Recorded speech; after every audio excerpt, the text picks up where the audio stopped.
So, when Keith asked me to speak today and dubbed me a civic entrepreneur, I will be the first to admit that I had to Google what that even meant.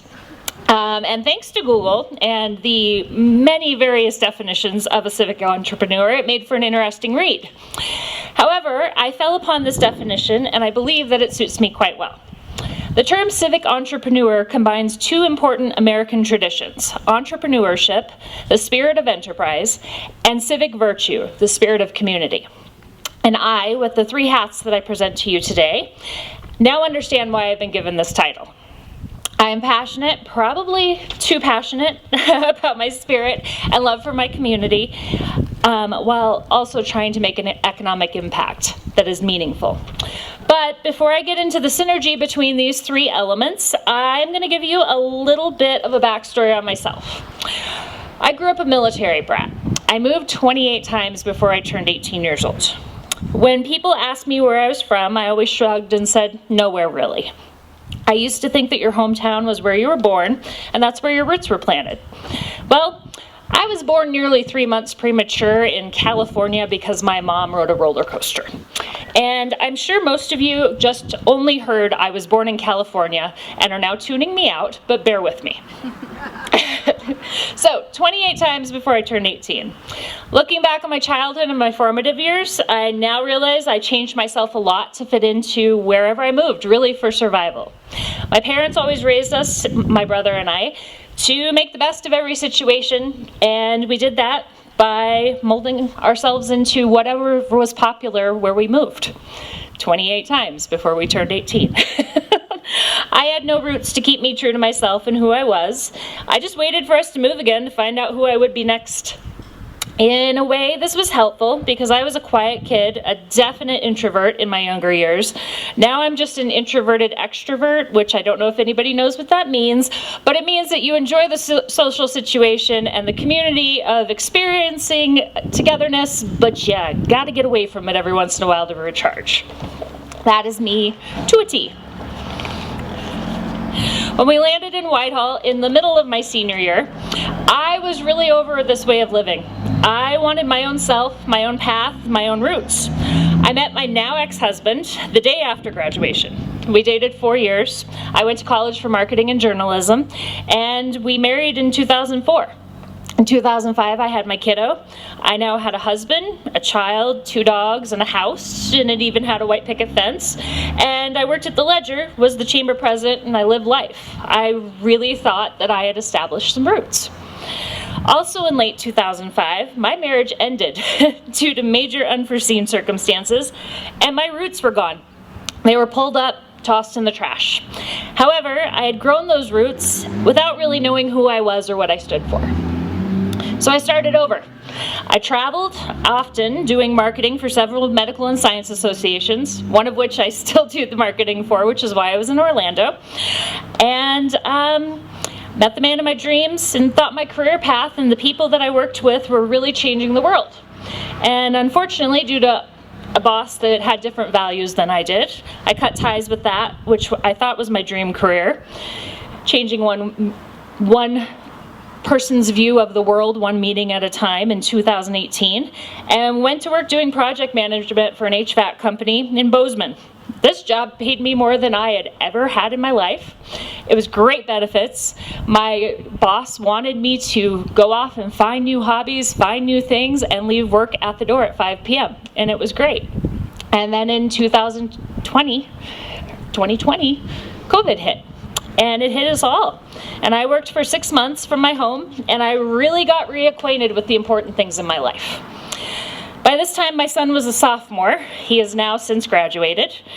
I had a new house I wanted to update, and I was really enjoying the extra 2 hours every day not driving back and forth to Bozeman.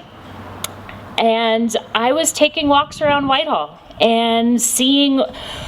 Now, I had been there for almost 20 years at 2020, and I was really seeing it again for the first time. And seeing it all, but also seeing what it was and what it could be. And I realized that my roots aren't always planted where you're born, but where you call home. I also realized that I loved the pay and benefits of my job, but I missed feeling like I was doing something important. and something that made a difference. So I bought the Whitehall Ledger and took over ownership on January 1st of 2021. And this is where my civic entrepreneurship, as previously defined, really came into play. Because at the same time I was purchasing the Whitehall Ledger, Gold Junction Presents became an official nonprofit, and I, once again, was voted in as the chamber president. Now, I think most of you here are at least somewhat familiar of the Whitehall Ledger. If you aren't, you should get a subscription today. I will help you do it. Just kidding. And I hope that you know it for what it is now and not for what it was, because at one point in time it was not as local of a newspaper as it has since, and I hope remains to be. I try to stay unbiased, only reporting what's said in a public meeting and not hearsay, and keeping the paper as transparent as possible. The paper has many local contributors, and I really think that's what makes a local newspaper, because you can't find what's going to be in the newspaper on the internet. You can't Google it. It's specific to us, because the internet doesn't care what Whitehall is doing, but the Ledger does. So, by teaming the paper up with the events of the chamber and really keeping people in the know, our events have grown bigger and bigger and have had a wider reach of participants. During my tenancy as president, we've worked hard to create better benefits for members, as well as show appreciation to them and our community with events like our free Frontier Days barbecue and our upcoming volunteer and business appreciation event on September 21st. We're working towards building more civic entrepreneurship through our business community. We are actively searching out businesses who have a results-driven attitude towards change, those who focus on things that can happen rather than why they can't happen, and businesses who have a realistic understanding of contemporary economic realities and have a real willingness and even a passion to embrace those realities on a local level to make a larger impact for the future. Recently, the chamber switched from a presidency-style board and management to an executive director who reports to a board but has autonomy to make impactful decisions themselves.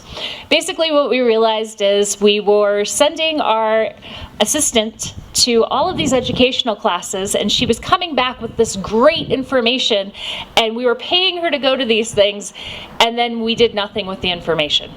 And because we were all too busy, and it was her job to go garner the information, but we weren't giving her the power to do anything with it.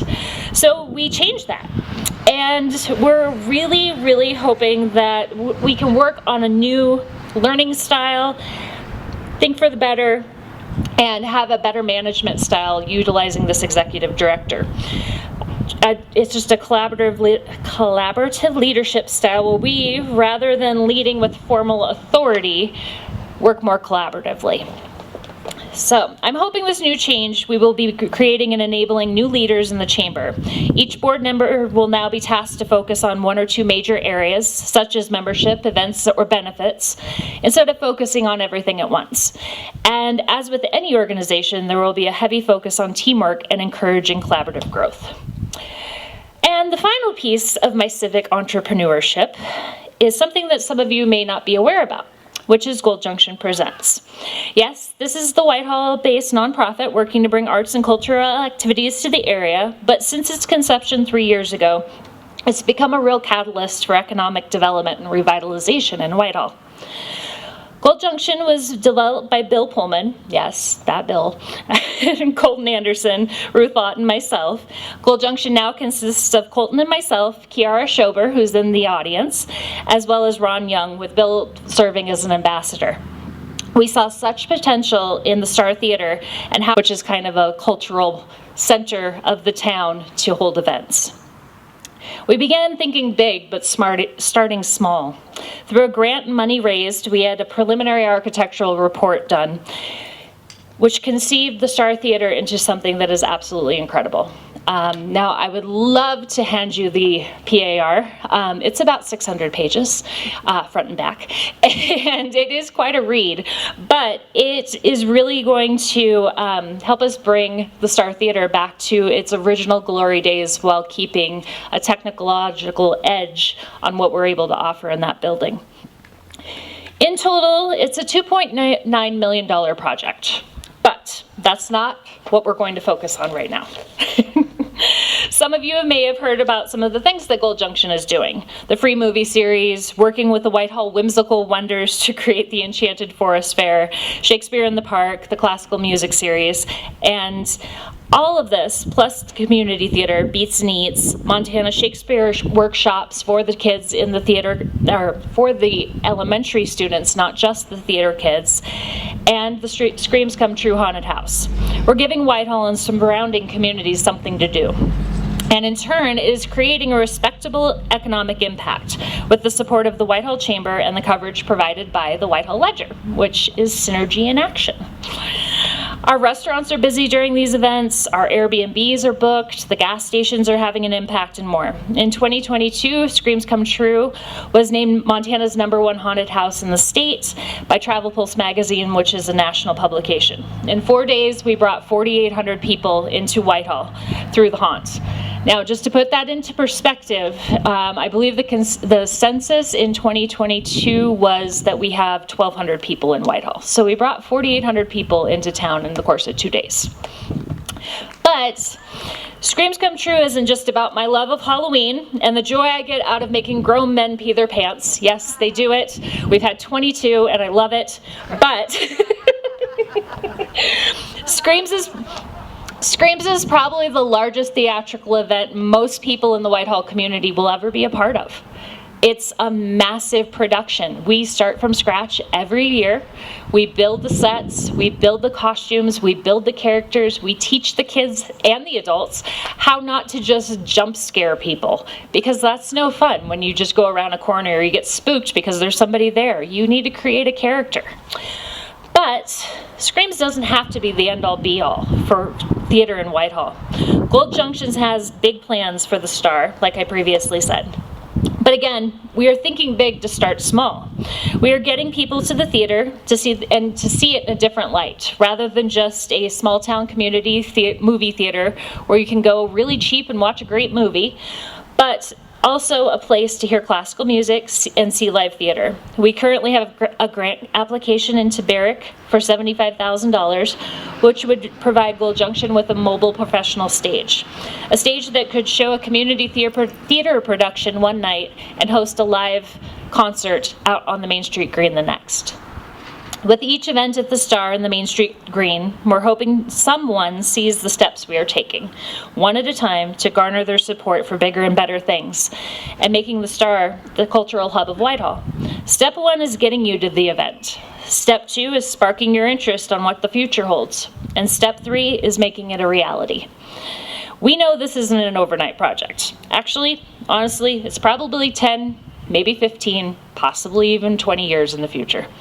But Gold Junction will be there providing Step 1 and 2 throughout with fervor and passion while working on Step 3 behind the scenes. Because we believe in what we're doing and believe that there are strong ties between economic development and community development. My motto is be realistic, be persistent, share responsibilities, be humble, know your roots, and care. These aren't secrets to successful co-working. These aren't secrets to successful business. These are secrets to being a good human being. A good human who cares about their roots, their community, and the legacy that they leave behind. And I'm proud to say that my roots are firmly planted in Whitehall. As I wrap this up, and hope that I haven't bored you too much, I want to leave you with something to ponder. Think about our community, the place that we call home. It's not just about the streets and buildings, it's about the people, the heart, and the soul that make it special. I feel deeper in order to affect a bigger change. So here's my challenge to you. Don't just sit there and watch the world go by. Get in the game. Dive into your community, whether it's Whitehall, Boulder, or a two-person little town somewhere out in the hills. It's not about doing something massive, it's about doing something meaningful and something that matters to you. Community involvement is like cooking up potluck